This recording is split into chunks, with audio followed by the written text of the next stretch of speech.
Everybody for coming.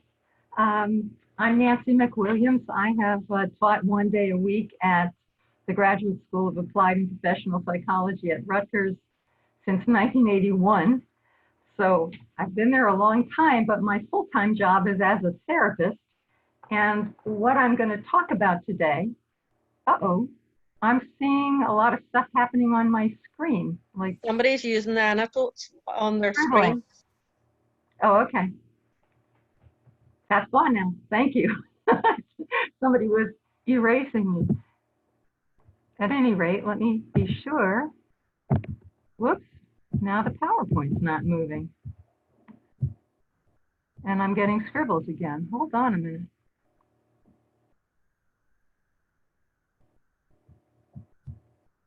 Just a second. I'm going to see what's happening here.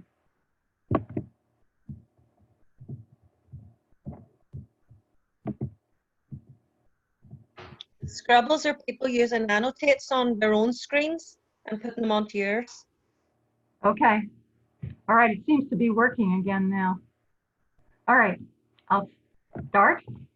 I want to tell everybody at the beginning that as usual, I prepared more than we probably have time for, but these PowerPoints will all be available in the store. So I've given them to Christina, who's helping me out today. You may hear me talk to her as you just did during the conference. Direct questions, there will be time for 15 or 20 minutes at the end. And the direct questions should be sent to the chat box so that everybody sees them. And then we'll address them one by one at the end. I think I'll just blitz through this so that you get the material, and then we'll go from there. All right, my main point is that grief and depressive illness are different. They have a lot in common emotionally, and both of them have been very activated by what we're going through with COVID. The first person who really elaborated on the difference was Sigmund Freud more than 100 years ago. And this is a particularly beautiful paper of his, my favorite paper of his, on mourning and melancholia, in which he talks about how what he called major depression was melancholia, how melancholia is like the same feelings that we have in extreme mourning, with one difference, that in melancholia, or what we now call major depression, the self is attacked. There's self-reproaches and self-reviling.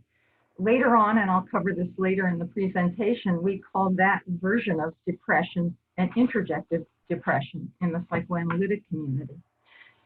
But let's just look at some of the losses that we're all suffering now. What Freud was struck by is that mourning is set off by loss.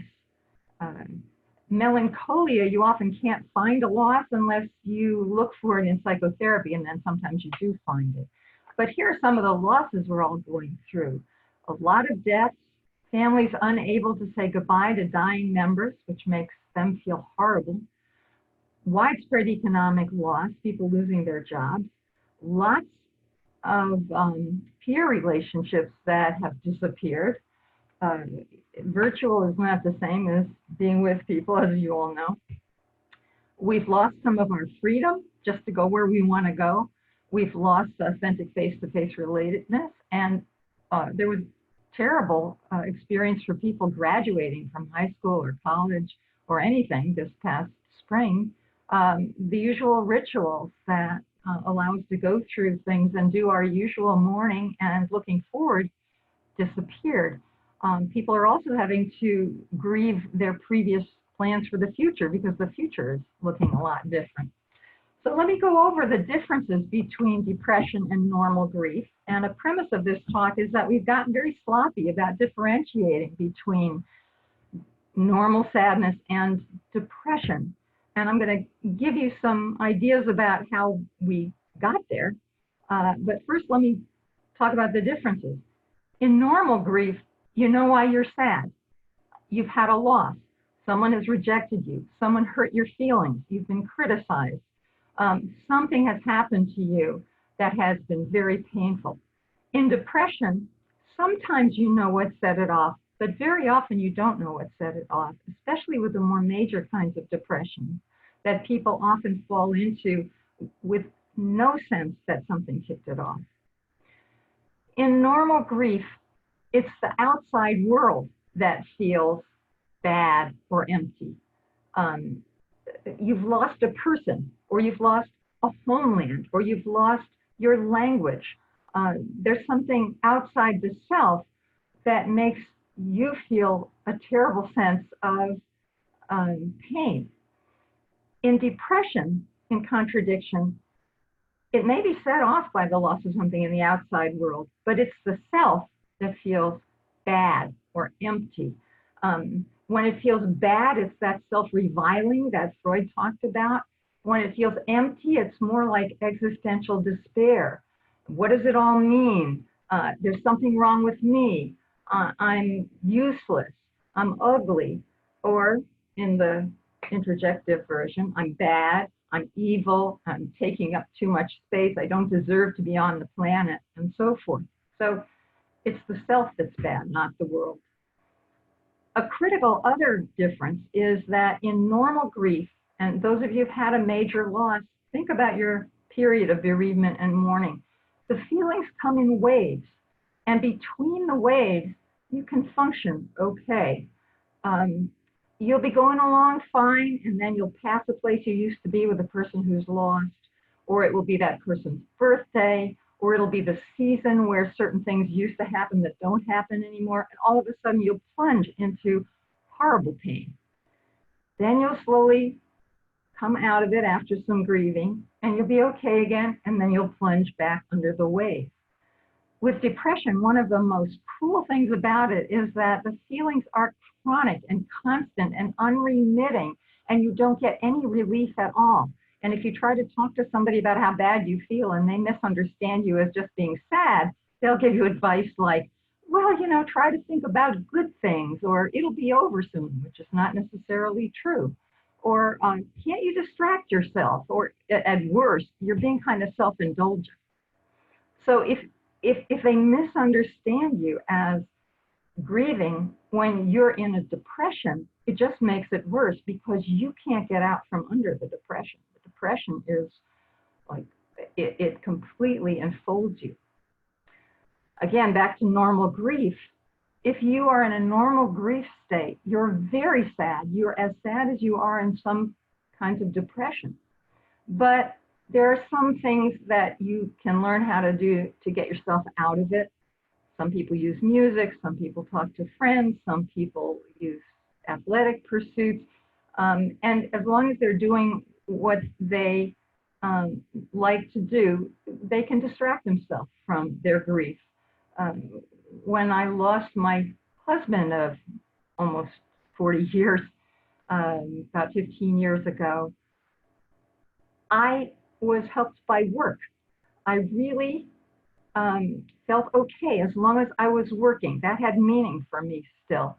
My patients were somewhat troubled because they would tell me, how can, you know, I talk about my paltry problems when you're dealing with the loss of your husband. And I would say to them, I really appreciate that you want to help me, and thank you. But if you really want to help me, let me do my job, because it felt good to be back in a role that I understood and that felt like making meaning. In depression, you can't improve your mood. Martin Seligman talked about depression as learned helplessness. He learned about that by putting dogs in situations where they were in constant pain and there was nothing they could do about it. They ended up slumped into a depressive state. So those are pretty critical differences. But we throw around the term, I'm depressed, when we're sad, and there's some problems with that. Why have we done this? At least partly because of the history of our diagnostic conventions, of all things, of our dependency on the DSM. Let me just look at the DSM criteria for clinical depression. There's really nothing wrong with it. But you'll notice they're all what can be sort of externally observed. Some of them are what a person reports, but none of them are really about the depth of the subjective experience of the person. Almost all of these criteria say nearly every day. That's because it's the chronic stuff, the unremitting stuff that makes it depression. And on the 1, 2, 3, 4, 5, 6 criterion there, feelings of worthlessness or excessive or inappropriate guilt nearly every day, that's the self-attack. So those aren't bad criteria for depression, but we have come to think about depression as a collection of symptoms more than a particular internal experience. And forgive me for taking you on a tour of history here, but this really started with DSM-3 in 1980, because they made a big shift in 1980 toward a different kind of diagnosis. Let me just show some slides I can't resist showing. I've shown them to some of you before about the DSM, which is a pretty flawed committee product. And these slides suggest it should have been something like Lincoln's team of rivals, where everybody compared their ideas and they came to a consensus on the very best possible one. But what actually occurred with the DSM, and this is true of every edition really, is more like the Bible.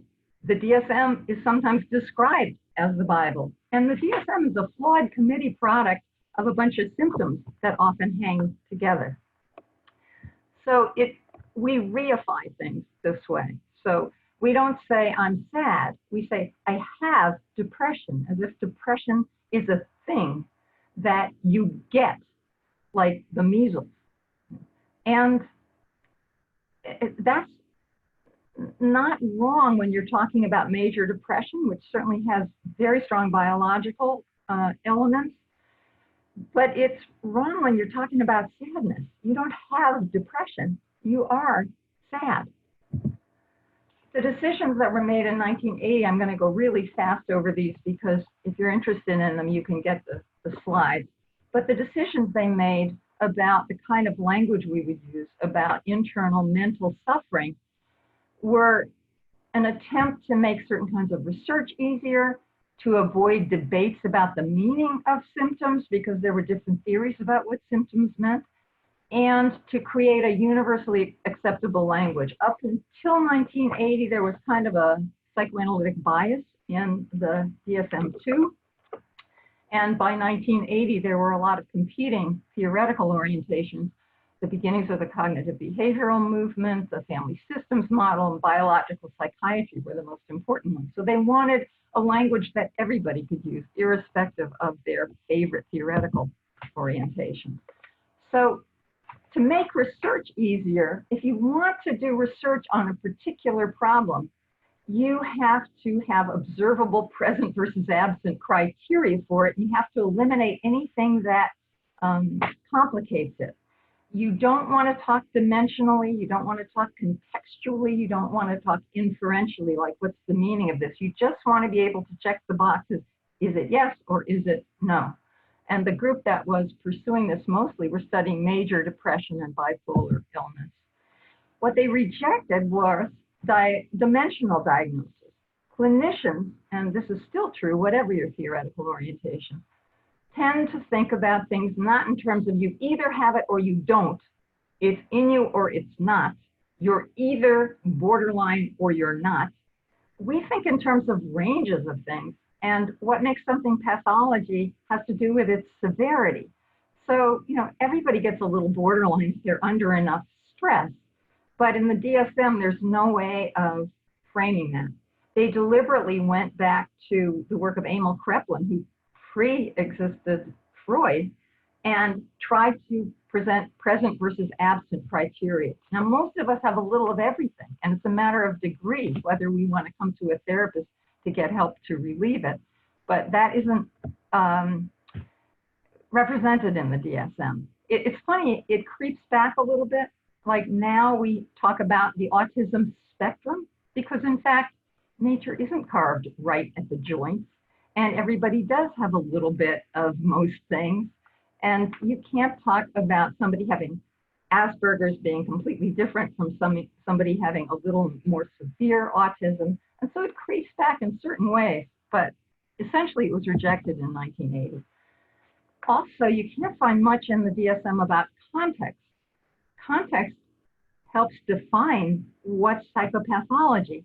And my example here is that if you live in a Western democracy and you think the government is spying on you all the time, unless you have some very particular political role, that's probably paranoia. But if you are in a culture where the government is spying on anybody who's politically active and you are politically active, that's not paranoia. Paranoia is the projection of something internally that you begin to be afraid is coming at you from outside. That's just fear when you have good reason to think you're being bugged. Or in the antisocial part of the DSM, all of the criteria again have to do with what can be observed from outside. You can observe a lot of criminality, but that doesn't necessarily mean the person has an antisocial psychology. You can steal to feed your family, you can steal because you grow up in a criminal subculture, but you're loyal to that subculture, so you're capable of attachment. That means you're not antisocial by all clinical understandings of the concept of antisocial and psychopathic. And inferential diagnosis was ignored. So my husband teaches medical residents, and he will sometimes ask them, you know, how do you understand this patient's anxiety? And half the time his young doctors give him the response, well, she has an anxiety disorder. Okay. That's what the DSM has done. People are anxious about something. Maybe, first of all, is it realistic fear or is it anxiety, which we used to discriminate from realistic fear? If it's anxiety, is it annihilation anxiety? Is it separation anxiety? Are they afraid of attack? Are they afraid of being shamed? Is the anxiety existential or post-traumatic? Or are they getting anxious about something that distracts them from a deeper anxiety? In most medicine, diagnosis is inferential. We see the symptoms and then we infer what is the problem underneath it. That's not true in psychiatry. We diagnose based on what's the externally observable. So it would be as if we're saying we have skin rash disorders, we have lymph disorders, we have fever disorders in medicine. And we classified things that way, rather than trying to understand what's the meaning of the lymph in this person. Okay, that's the inferential part of it that we have lost. Avoiding controversies, that's sort of self-evident. Creating a universally acceptable language, self-evident. And I'll let you get the slides to read some of the examples there. Unintended consequences are the drug companies love these freestanding disorder categories, because if you've got a disorder, you can market a medication for it, and then you can spam everybody with these ads about how if you have the following symptoms, you need whatever it is, Prozac perhaps, or any one of a whole lot of other antidepressant medications. So that was one unintended consequence. Another is that it gave insurance companies a rationale for denying treatment beyond a certain length, because they developed the argument that they would only support for treatments that had been empirically supported, and most research was done in the short term because of the limitations of grants and people's time. And they focused mostly on symptom relief rather than improvement in overall mental health, which is what most therapists think about. So the DSM gave the insurance companies a reason for truncating people's treatment. We all, this is number 3, we all want to be trendy. So we began to talk in the DSM terms as if these reified terms were things.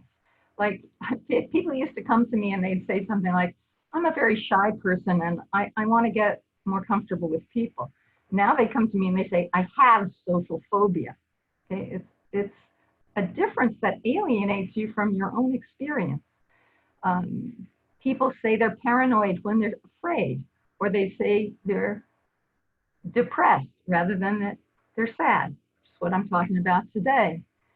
The fourth unintended consequence was that the new language effectively prevented people from seeking treatment for problems that were not illnesses. And therapists have to figure out what is true about you that we can say is more or less equated to a DSM category, but that often people don't come to us for those categories. They come for things like, I need to talk to somebody about how I'm going to come out as gay to my parents, or I need to talk about general self-esteem issues because I notice that I get defensive when people criticize me. They're more complex and they're more about overall mental health, but they're not discrete disorders.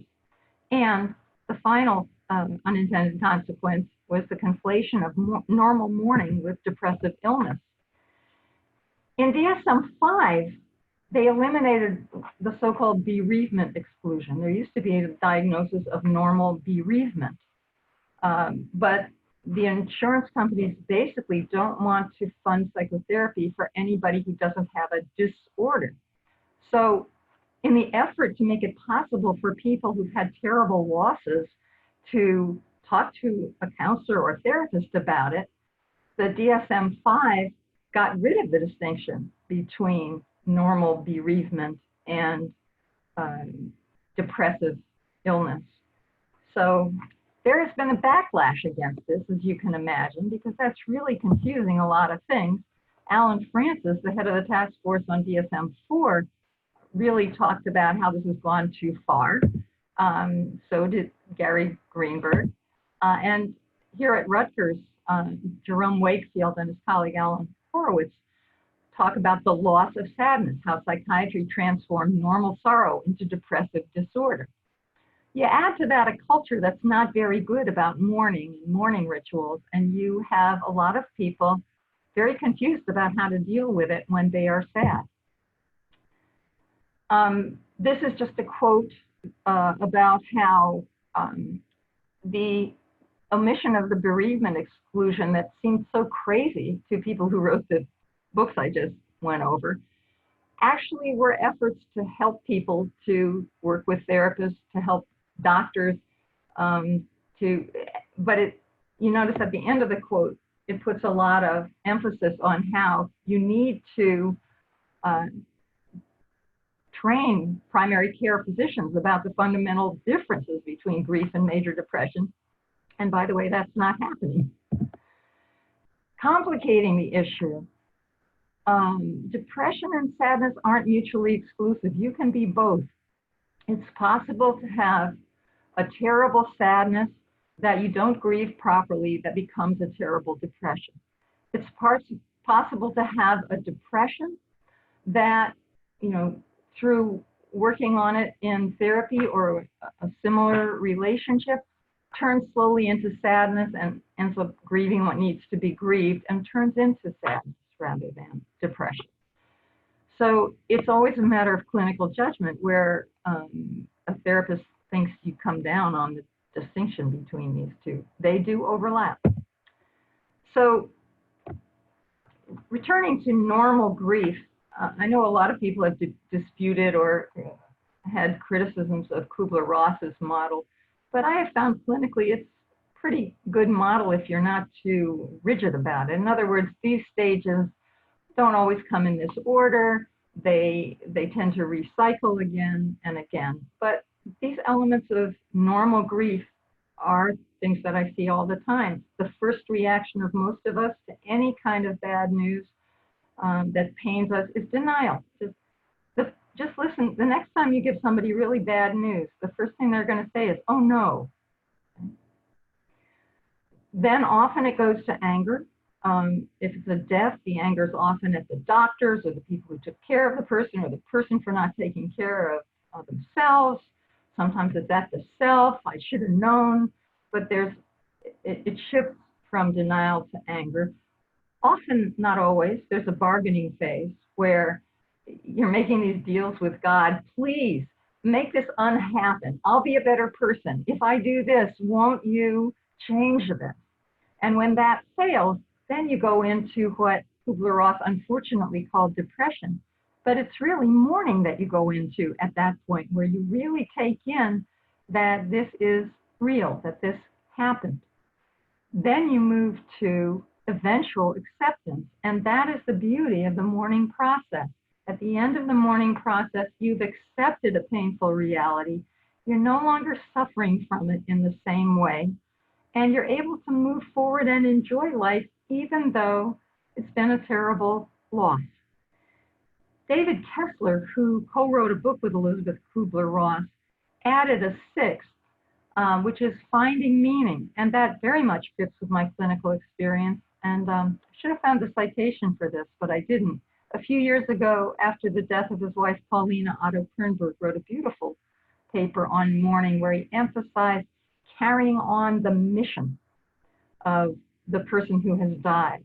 And I've seen that again and again. It's why we send money to charities or set up charities or somehow do what the dead person would have wanted to do if they had kept living. We keep them alive that way. We find meaning in their having lived.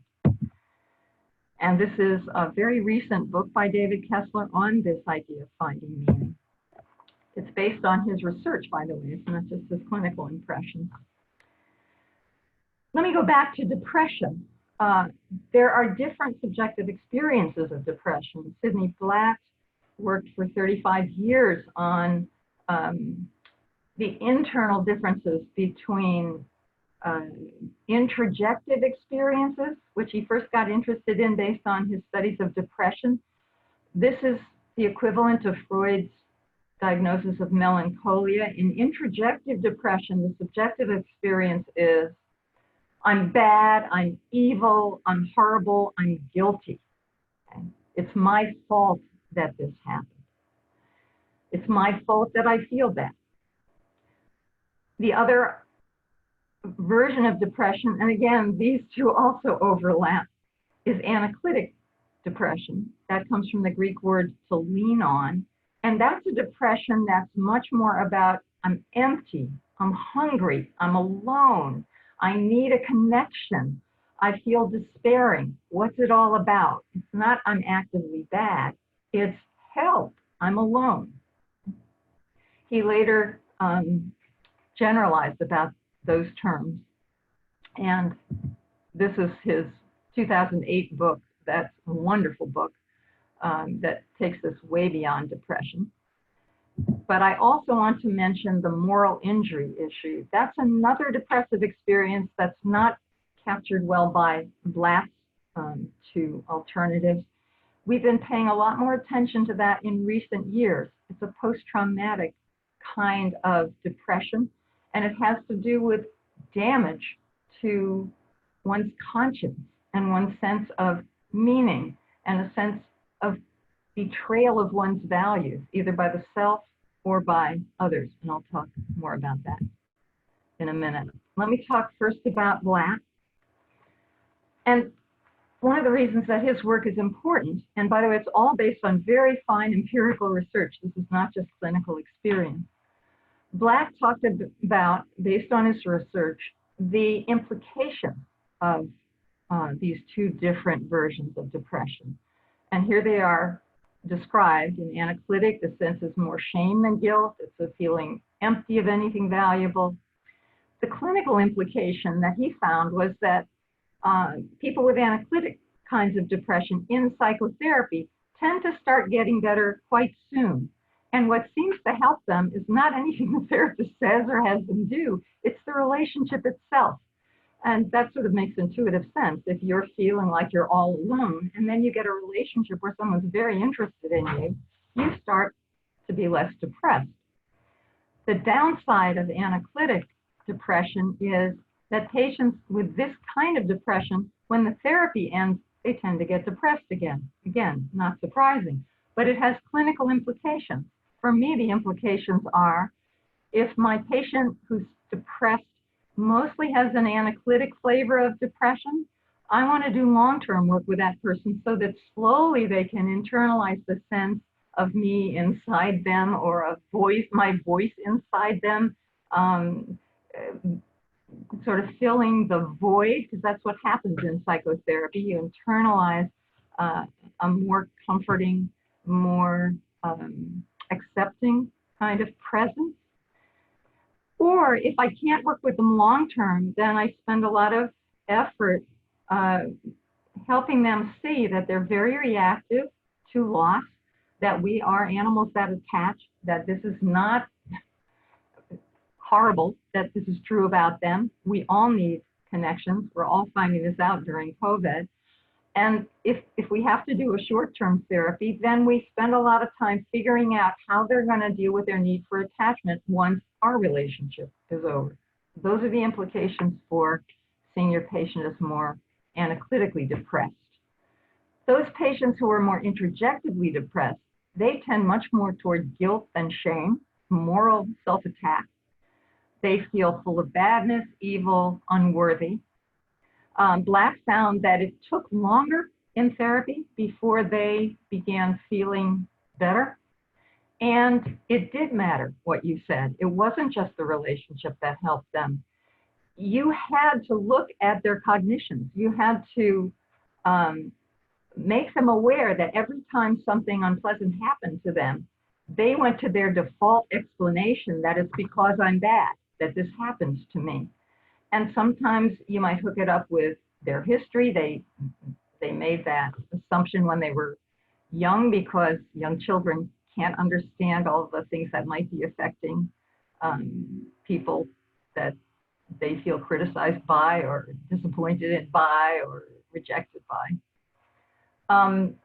It didn't matter whether you were psychodynamically oriented or cognitive behaviorally oriented, as long as you addressed the fact that the patient experienced any kind of negative as their own fault and tried to help them think about other possible explanations. The good news about that group is that when treatment ended, those patients, and this was on a very fine meta-analysis of a big NIMH study of major depression, they kept improving at the end of the treatment. So they kind of got this voice in their head that said, wait a minute, there's another way to think about this. You're just doing your default I'm bad thing. You know, let's try to understand it more complexly. And they just kept getting better. So there are advantages and disadvantages of both types of depression. Moral injury was a term that was coined, I think, by Jonathan Shea in a groundbreaking book about Vietnam vets and what happened to them in combat trauma. Very good book. I would recommend it. It came out in, I think, the 80s. And he has a recent article that I cite here in 2014.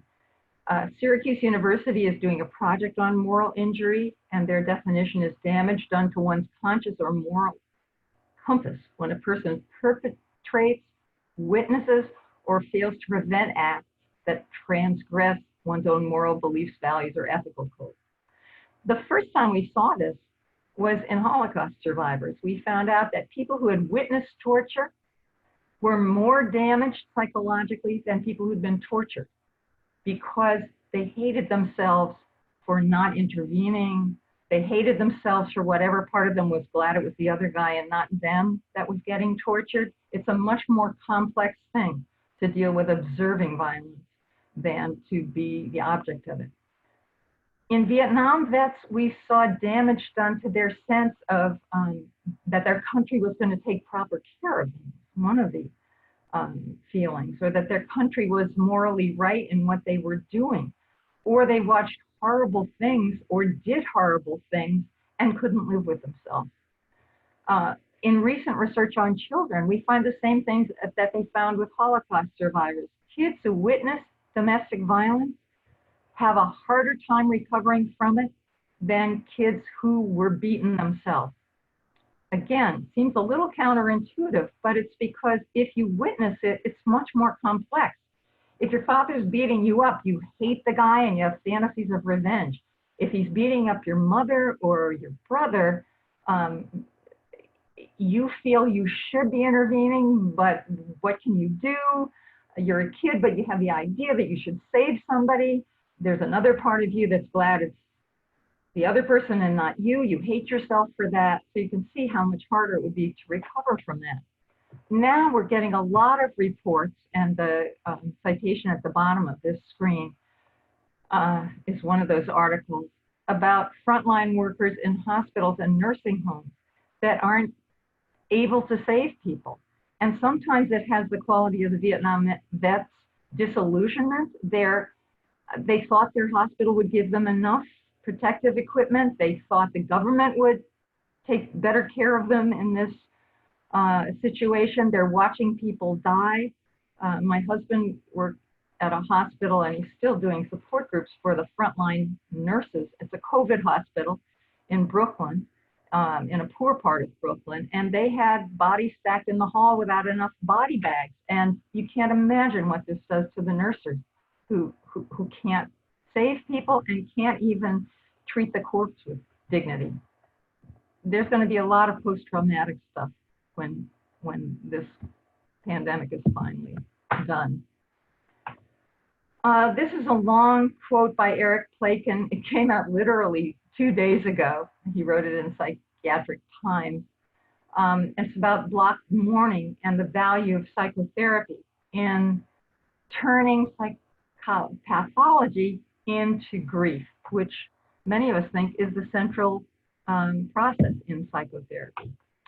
So I'm going to go over the implications of both depression and sadness if you suffer them yourself, and then we'll open it for questions. If you have a depression, get somebody professional to talk to. Think about taking medication, although for some types of depression, it's not necessary. But if you're in extreme pain or suicidal, really consider medication. If you're bipolar, absolutely consider taking medication. Avoid self-medicating with alcohol and other non-prescribed drugs. Exercise. Exercise is a proven reliever of depression, even though as you think about it, you're going to hate the idea of doing it. Treat yourself with compassion and respect, especially if you have that introjective version of depression. Try to think of yourself as a suffering person and not a self-indulgent, horrible person that should have been dead. Take unnecessary pressure off yourself, but find things that occupy your mind if you can. For grief, don't hesitate to talk about your loss, but know who can listen and who can't. Some people give you nonsense when you're suffering from grief. Oh, he's in a better place. That's sometimes comforting if you're in the same religious community, but if you're not, it's not very comforting. Or you'll find another person, or know who you can talk to. Second, observe whatever mourning rituals your community has, or make them yourself if you aren't in a community that has mourning rituals. We're such a secular culture now that we have destroyed a lot of the mutual ways of acknowledging death and mourning in this culture, and we suffer for it with a lot of blocked and unfinished mourning. The third thing is set self-protective limits. So that I remember after my husband died, so many people reached out to me, and I greatly appreciated it, but it began to be a distraction from my wish to just be by myself and go through my memories and go through my own process of grieving. Sometimes you have to say no to people who are trying to be helpful. Engage in stuff that reminds you, for me it was work, that life goes on. Find meaning by carrying on the mission of the person or people or culture that you lost. And the sixth thing is important. Remember the person in their badness as well as their goodness. Try to remember a real three-dimensional human being. What we tend to do when we're in a grief state is idealize the dead person. But when you idealize somebody, by definition, you're not as good as that person. So idealizing always means that the self doesn't look so good in comparison, and that's a prescription for grief becoming depression. The first year is the hardest. Things do get better. We used to think that grief resolved or came to closure. Grief never fully ends, but it becomes like a sweet kind of sadness that you live with. It never completely goes away. Don't think you will ever be indifferent to the memory of a beloved person after they're gone. Okay, here's the review of depression versus normal grief. Adding that grief never ends and depression can completely remit. Grief never ending, by the way, doesn't mean you're suffering all the time. It just means it's always there. Part of mellowing in life. The main take-home lessons: grief and depression involve similar feelings, but they have different meanings, implications for coping, eventual outcomes, and consequences. The mental pain of both states can be significantly eased by talking to others, either professionals or people who get what you're going through. But if you've got depression, go to a professional. Depression is closely and inversely related to grief.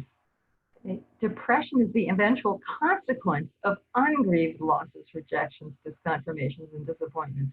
If you allow yourself to go through the painful process of mourning, taking your feelings seriously, and being open to your suffering without self-criticism, you will be less likely, ultimately, to be depressed.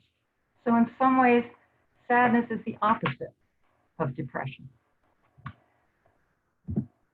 Okay, now I am open for questions, and let me remind you again to direct them to the chat box and everyone, and I'll just take them one by one.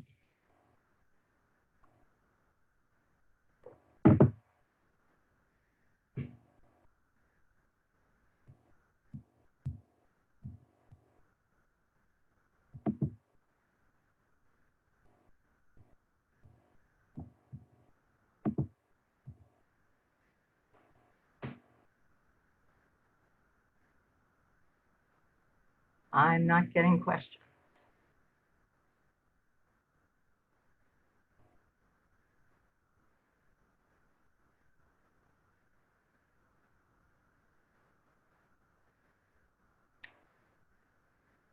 Okay, I'm getting a flash on my Zoom. Let me, oh, whoa, there it is. All right, I'll start at the beginning. All right, let's see what Christina said.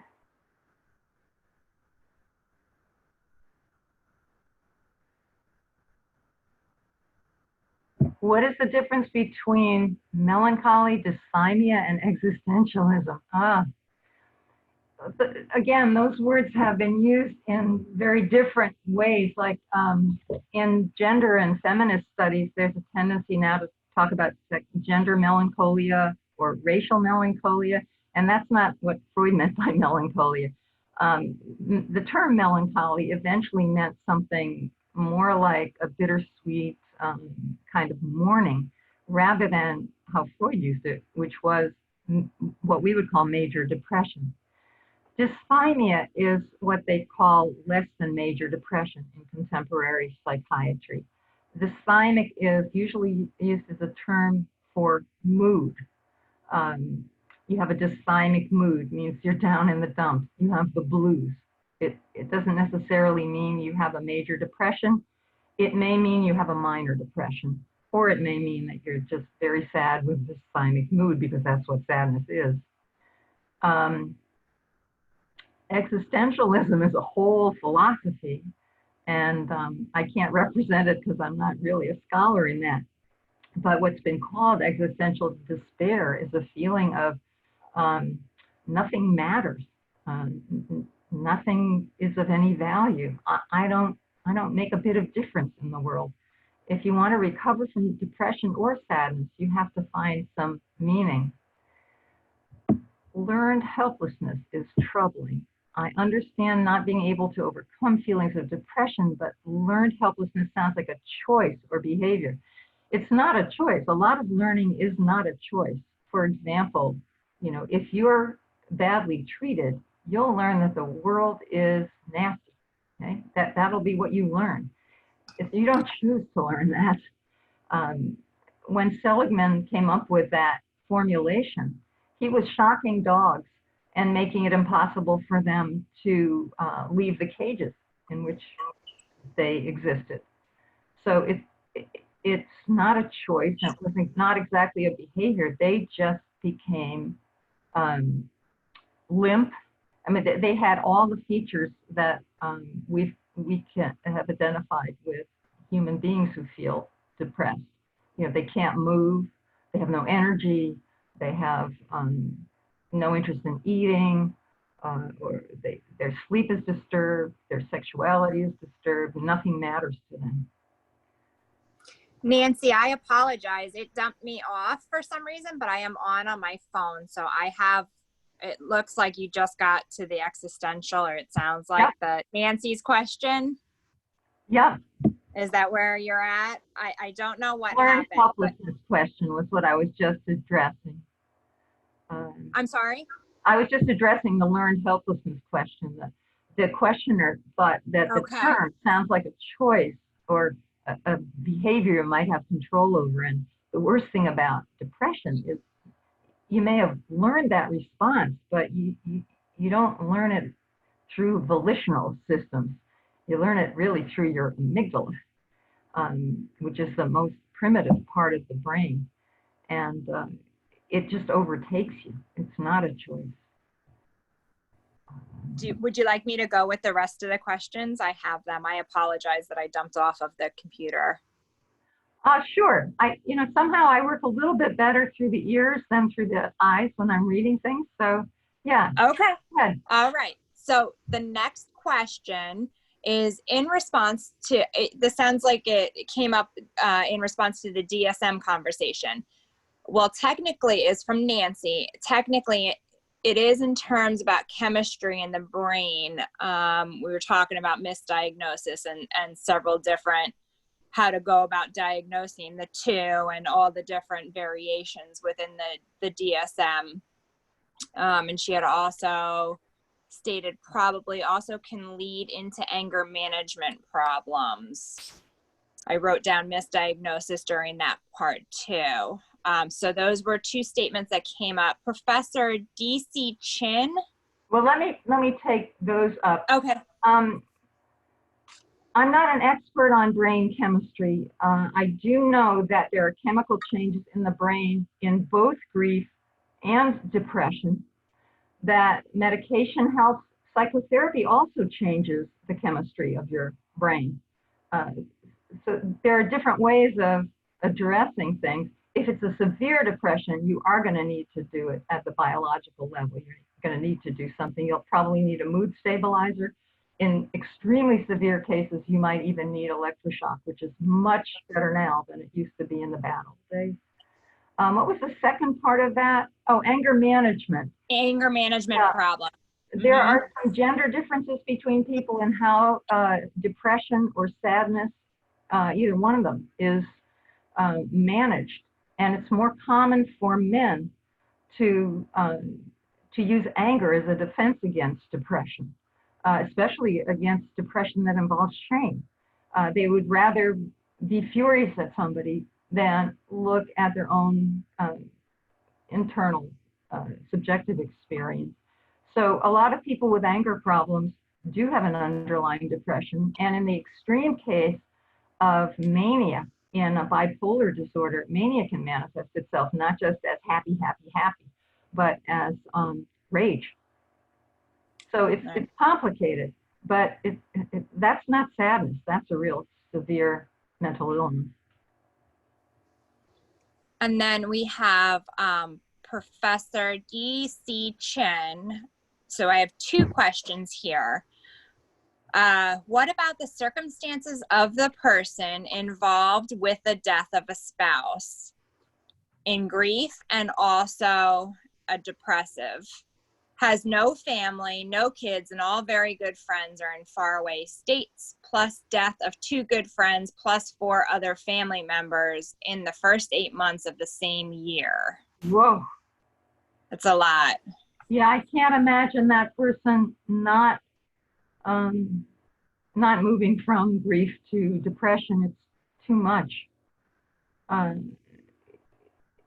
That's so much loss that, especially in the absence of communities that will support you.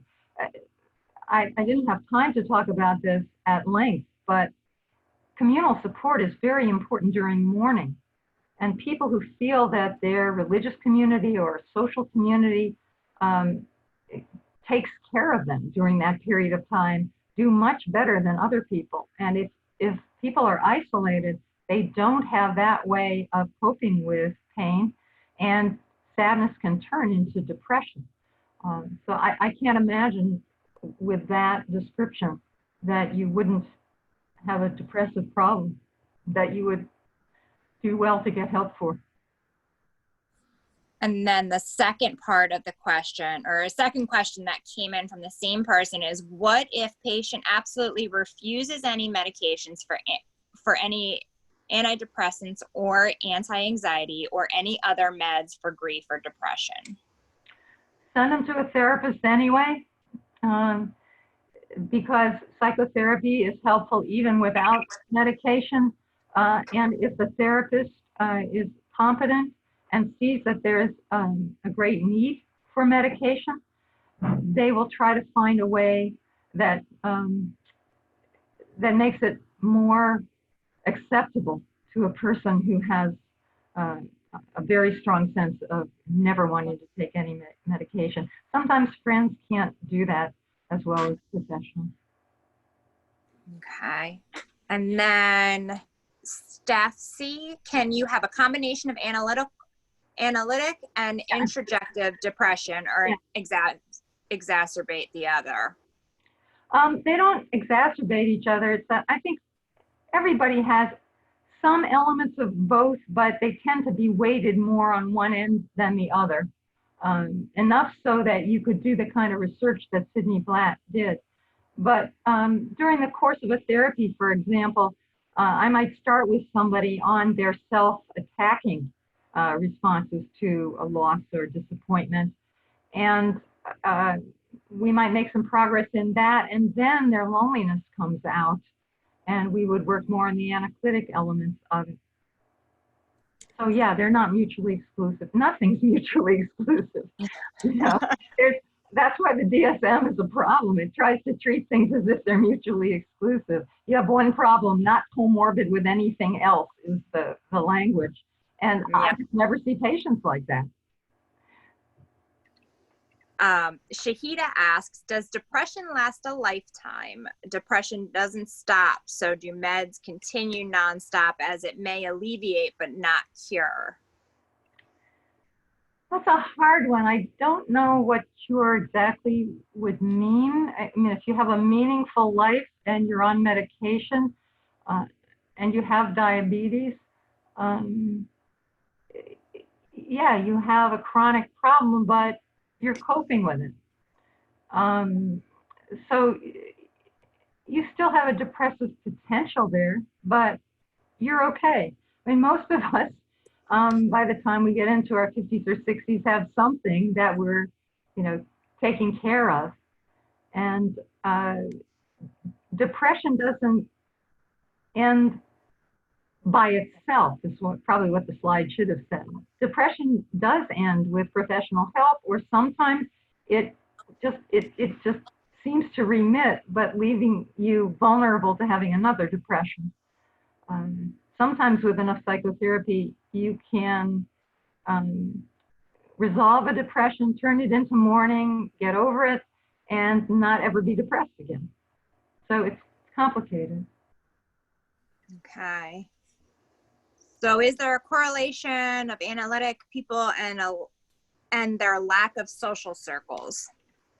You mean, do analytically depressed people suffer more without people around them. Absolutely. And that's one of the kinds of suffering that COVID is making really much worse for people. People who, people who like to go off and be by themselves and console themselves are not suffering that much during COVID, unless they're in quarantine with a partner that is just always on top of them, and then they're miserable. But if they're more or less have a lot of alone time and they're kind of introverted and not very sociable people, they're doing okay. But if the people who are much more oriented toward relationship all the time, they're suffering terribly with this. Okay, there's a bunch more questions, and we're running out of time. I want to add, because there's a couple. There was a question in here about going back to slides. Your slides are available in the virtual store. So if you click on the lobby, which is the green, it looks like a little house, I believe, on the main page. If you click on that and go to the virtual store, Dr. McWilliams' slides are available there, and I checked it out before this presentation, so you can review them there and pull the presentation. So can someone have introjective depression but not know it? That is from Yasmin. Yeah, they can think it's just realistic that they're a terrible person. Okay. Sometimes it's a new idea to people that maybe everything that happens to them that's bad is not because they're a terrible person. And I apologize if I mispronounce your name. Harshita asks, can a person survive depression without any medication or therapy? I believe that you answered this during your presentation with all the different methods and ways. Yeah, people have to find their own way. Of course, I'm a therapist, so I tend to recommend that people see therapists. But the main point I was making about the difference between mourning and depression is that mourning will always resolve if it's mourning. If it turns into depression, it won't necessarily resolve. Right. Okay, and Alyssa asks, what is the best resource to find proper therapy if a person does not seem depressed, but he is clearly experiencing chronic sadness, loss, grief, and anxiety? Oh, the question of how to find a good therapist is really fraught. Basically, if you're the friend of such a person, I would encourage the person to seek some help. And you can go on the Psychology Today website and look at therapists in your area and get a feel for what they specialize in, what they are like as people, any particular concerns you have, like if they're LGBT affirmative and like to treat people of minority sexual orientation, what their theoretical orientation is. A lot of stuff is available on Psychology Today. I think it's just psychologytoday.com, but you can easily find that and search for a therapist in your area. Okay, and there are a couple in the chat, and again, I'm working off of my phone now. I just answered asked all the ones that were listed during the time frame. What do you think are the costs and benefits of differentiating between different types of depression? Boy, that's just too big a question to answer at 2 o'clock. I mean, there are benefits always understanding your patient's internal experience, not just what symptoms they present. And so for a therapist, it really matters whether your patient's depressed because they feel alone or they're depressed because they're reviling themselves. It helps you with how to help them. And I better stop there, but I did put my email address on the slide. So if people want to follow up with a question from me, as long as it's not a really long, hard one, I'll try to respond. And thank you, Christina, for all your help with this. Well, thank you. This is great. So informational. And so, learned so much. So thank you, everybody, for attending. And thank you, Dr. McWilliams. This was great. My pleasure. Hope you're all safe, and I hope we all recover from this. Yes. Be well, everyone. Bye-bye. Bye-bye. Thank you. Thank you.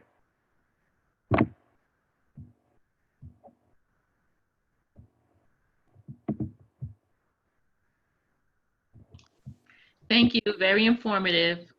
Thanks a lot. I'm heading out now.